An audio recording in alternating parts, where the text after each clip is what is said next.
নমস্কার বন্ধুরা, আজ আমি আপনাদের কাঁচা আম দিয়ে 10 মিনিটে বরফি তৈরি করে দেখাবো।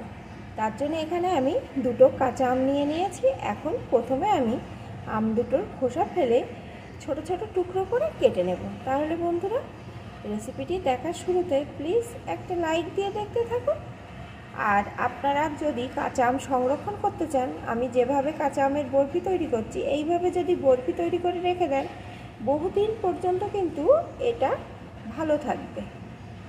আর আমি রেসিপিটি কিন্তু খুবই অল্প সময় কিভাবে তৈরি করি, আসুন দেখতে থাকুন। আম দুটো কেটে আমি একটু জলে ভিজিয়ে রেখেছি।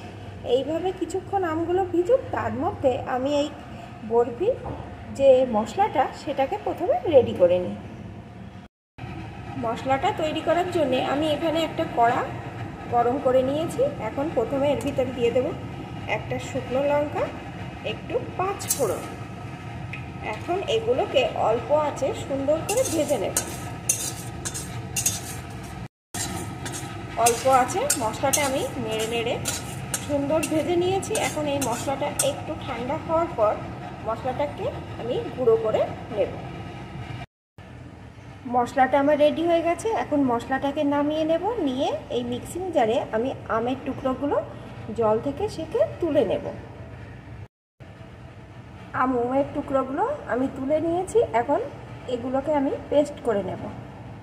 সবগুলো একসাথে ধরেনি, প্রথমে এগুলো পেস্ট করে নেব, তারপরে বাকিগুলোকেও একইভাবে পেস্ট করে নেব। আম পেস্ট করে আমি কড়ার ভিতরে নিয়ে নিয়েছি। এখন এর ভিতরে আমি দিয়ে দেবো পরিমাণ মতো চিনি। এখানে আমার দুটো মাঝারি সাইজের আম ছিল, আমি 300 গ্রাম মতো চিনি দিয়ে দিচ্ছি।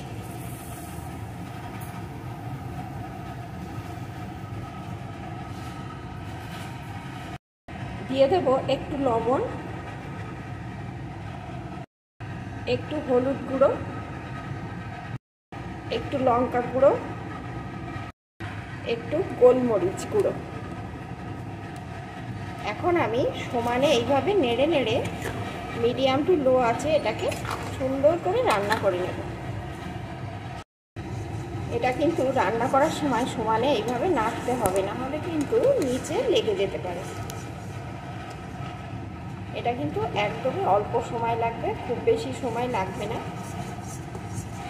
দেখুন বন্ধুরা, এখনই কেমন ঘন হয়ে যাচ্ছে। এটা কিন্তু মিডিয়াম টু লো আছে আমি 5 মিনিট মতন এইভাবে নাড়িয়ে রান্না করে নিয়েছি। দেখুন বন্ধুরা, অনেকখানি ঘন হয়ে গেছে। এখন আমি একটা বাটিতে আমি 1.5 টেবিল চামচ মতন কর্নফ্লাওয়ার নিয়ে নিয়েছি। দেখুন বন্ধুরা, এই চা চামচের 1.5 চামচ কর্নফ্লাওয়ার নিয়েছি। এখন এর ভিতরে একটু জল দিয়ে দেব।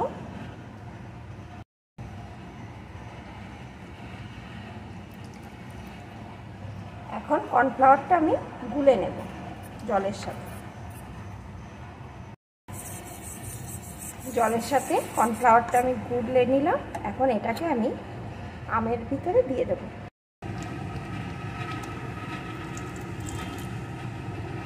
কর্নফ্লাওয়ারটা দিয়ে দিলাম।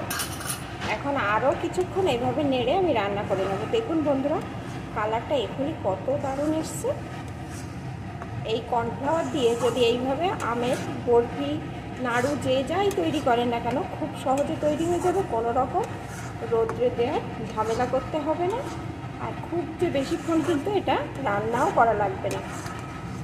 আমার তো 10 মিনিটের অনেক কম সময় লেগেছে।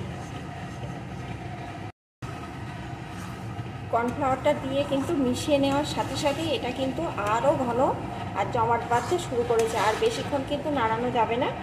এখন এর ভিতরে যে ভাজা মশলাটা তৈরি করে রেখেছিলাম, ওই ভাজা মশলাটা দিয়ে দেব। একটু মিশিয়ে নেব।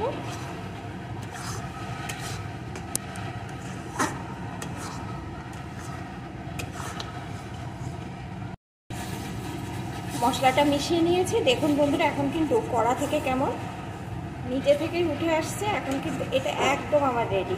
এটাকে নামিয়ে নেব। আর কালারটা দেখুন বন্ধুরা, কত সুন্দর এসছে। আর এর দিয়ে একটা দারুণ গন্ধ উঠে আসছে মশলাটা দেওয়াতে। কড়াটাকে আমি নামিয়ে নিয়েছি। এখন আমি এই গরম থাকতে থাকতে এইভাবে নেব। এখানে আমি একটা প্লেটে একটু তেল মাখিয়েও রেখেছি। এই প্লেটের উপরে এখন আমি এইভাবে দিয়ে দেব। এটা কিন্তু গরম থাকতে থাকতেই বসিয়ে দিতে হবে, না হলে কিন্তু ঠান্ডা হয়ে যাওয়ার পর একদম শক্ত হয়ে যাবে। কোনো রকম রোদ্রে দিতে হবে না, এটা ঠান্ডা হলেই কিন্তু একদম সেট হয়ে যাবে। দেখুন বন্ধুরা, দেখলেই বুঝতে পারছেন কতটা লোভনীয় হয়েছে। আপনারা কিন্তু কাঁচা আম শেষ হয়ে যাওয়ার আগেই অবশ্যই এইভাবে একবার বানিয়ে নেবেন। আর এইভাবে বানিয়ে নিয়ে কিন্তু ঘরে রেখে দিলে বহুদিন পর্যন্ত খেতে পারবেন।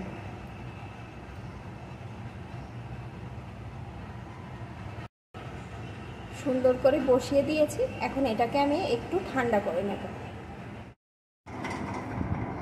আমি এটা ঠান্ডা করে নিয়েছি। এখন দেখুন বন্ধুরা, চামচ দিলে চামচের পেছনে কিন্তু লেগে যাচ্ছে না। এখন আমি এগুলোকে একটা ছুরির সাহায্যে বরফির আকারে কেটে নেব।